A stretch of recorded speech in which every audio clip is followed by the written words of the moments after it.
Question number 1. So in this question, we need to create a function which calculates the sum and products of elements in the array, and we need to find out the time complexity of created method. So the first thing that I'm going to do, I will quickly create the function in Java. Then we will find out the time complexity of this method by using 5 rules that we have explained in our previous section. So I'll switch to Java and create our method over here. So the name of method will be sum and product of array. So as input is going to take integer array, so the parameter will be array.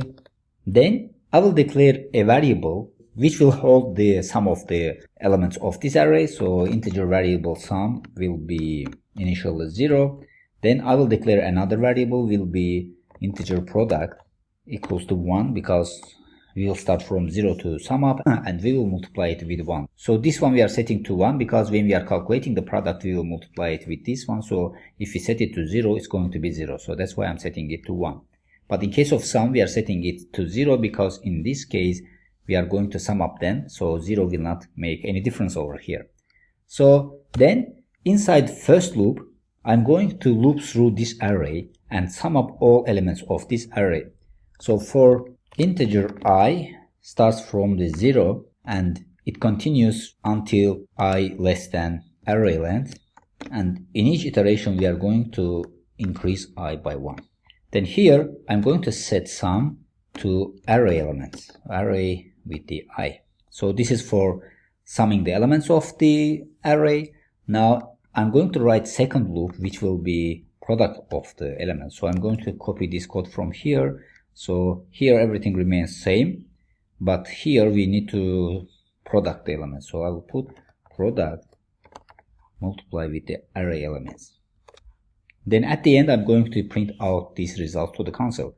So after looping I will call system out print, then it's going to be sum plus, so I need to put comma between them, then plus product. So that's it. So we have created our function. So here I'm going to run this function for sample array to see that everything works perfect. So I will create an instance of the main class over here. So main, I will create an integer array which will be our custom array. So let's initialize the elements like this.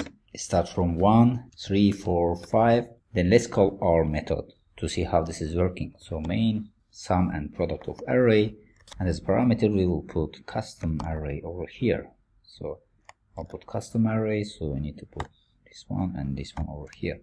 Now if you run our code, you see that it returns 13 and 16. The sum of these elements is 13 and the product of these elements is 60. So our function works perfectly. Now we have finished the first part of the question, in which it says that create a function which calculates sum and the product of element of the array. Now we need to find the time complexity for created method. Now when we are finding a time complexity for method, we always start from the first line of code. Now in the first line of code we have created a variable and set it to 0. Now in this case, according to our 5 rule, this will take O1 time complexity. Then we are continuing to the next line of code. So in the next line of code we have created variable again and we have set it to 1. Now in this case this will take also O1 time complexity.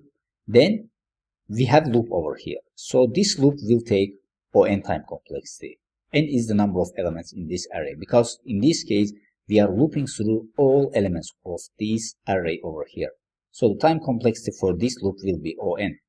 Then inside loop we are just assigning the sum of elements of this array to this sum. So assignment will take O1 time complexity. So this part will take O1 time complexity. Then we are continuing to the next line of code. So in the next line of code we have again loop over here. So this loop also will take On time complexity, because here also we are starting from the index 0 and traversing all elements of this array until the end. So this will take On time complexity. So here also we have another assignment expression. So this will also take O1 time complexity. Then we are continuing to the next line of code. So printing elements to the console will take O1 time complexity. Now here we have all time complexities for each line of code.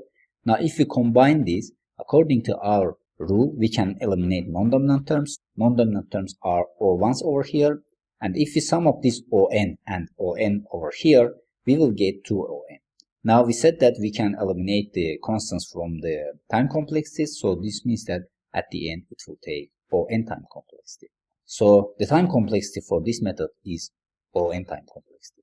So hopefully you have understood this, how we found it. So this is a simple question, but that it's possible that you can see this question in the interviews, because in the beginning they are asking simple questions to make you warm up, then they are asking difficult questions. So it's recommended to know such questions, and we are implementing the 5 rules that we have learned, how we are finding the time complexity for a given method.